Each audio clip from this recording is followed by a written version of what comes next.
শহীদ সাজ্জাদ চাহাতো ভাই আমার। সেই শহীদ সাজ্জাদ 5 আগস্ট স্বৈরাচার আন্দোলনে, জুলাই গণ অভ্যুত্থানে 5 আগস্ট বিকেল বেলায় উনি গুলিবদ্ধ হন।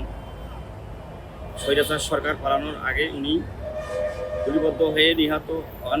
হাসপাতালে ভর্তি করার পর হাসপাতাল কর্তৃপক্ষ বলে উনি নিহত হয়েছে। আমরা 6 তারিখে নিয়ে যাই। 7 তারিখে আমাদের স্থানীয় সকল রাজনীতি দল, গণ্যমান্য ব্যক্তি, প্রশাসন সকলের সহযোগিতায় আমরা দাফন করি সৈয়দপুর হাতিখানায়।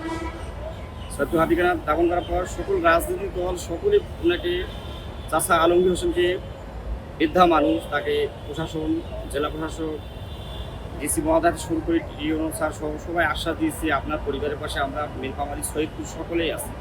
এবং বিভিন্ন সংগঠন, সামাজিক সংগঠন, স্বেচ্ছাসেবী সংগঠন সকলে উনিকে শুধু আশ্বাস দিচ্ছে আপনার তারা বাসায় থাকেন, আপনাদের ঘর বাড়ি বানিয়ে দেওয়া হবে, আপনার পাশে আমরা আছি। অনেকের ছেলে সন্তানও হয়েছে, অনেকে ওনার অনেক কিছু আশ্বাস দিচ্ছে।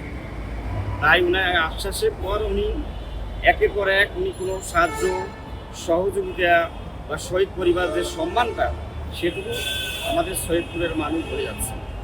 উনি অসুস্থ, তাহলে উনি আপনাদের সামনে আসতো এখানে।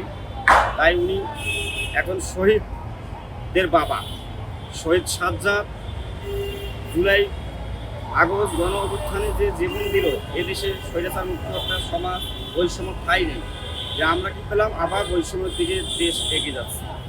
তাই আমরা এই বৈষম্যের জন্য যে শহীদ সাজ্জাদ জীবন দিল, তার বাবার সমস্যাগুলোতে বর্তমান সরকার না দেখে এর চেয়ে কষ্ট আর থাকবে না।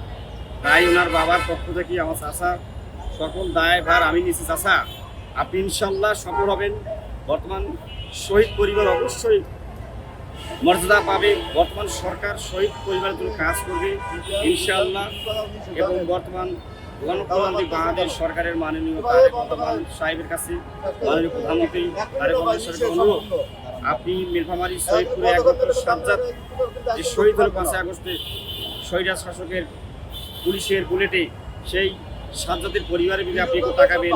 এবং মিডিয়া ভাইদের মাধ্যমে মাননীয় প্রধানমন্ত্রী যেন অবশ্যই আমার চোখে পড়ে শহীদ সাজ্জাদের পরিবারের দিকে একটু তাকায়, তাহলে শহীদ সাজ্জাদের আত্মা মাগফিরাত শান্তি পাবে এবং সকল শহীদ পরিবার শান্তি পাবে। হ্যাঁ, শহীদরা মূল্যায়ন আছে, শহীদদের সম্মান আছে। বাংলাদেশে গণ অভ্যুত্থান হয়েছে, একটি স্বৈরাচার মুক্ত বাংলাদেশ, বৈষম্যের ঠাঁই থাকবে না। এই নিয়ে আমরা আগামী দিনে বাংলাদেশ সকলকে নিয়ে বর্তমান সরকারকে সহযোগিতা করব এবং বর্তমান সরকারকে অনুরোধ করব, মাননীয় প্রধান তারেক রহমানকে আপনি শহীদ পরিবারের দিকে একটু তাকান।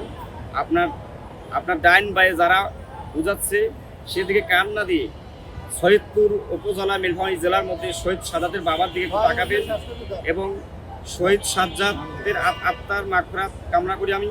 কারণ শহীদ সাজ্জাদ জীবন দিয়েছে এই বাংলাদেশে একটু স্বৈরাচার শাসকের মুক্ত সমাজ গঠনে, বৈষম্য ঠাঁই যেন না হয় সেই দিকে এই জন্য উনি জীবন দিয়েছে।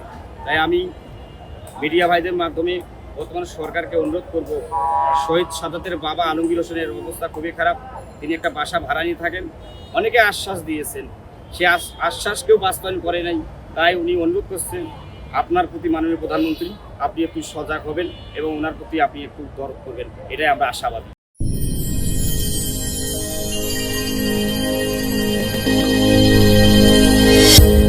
ভিশন 24 দৃষ্টিতে বিস্ময়।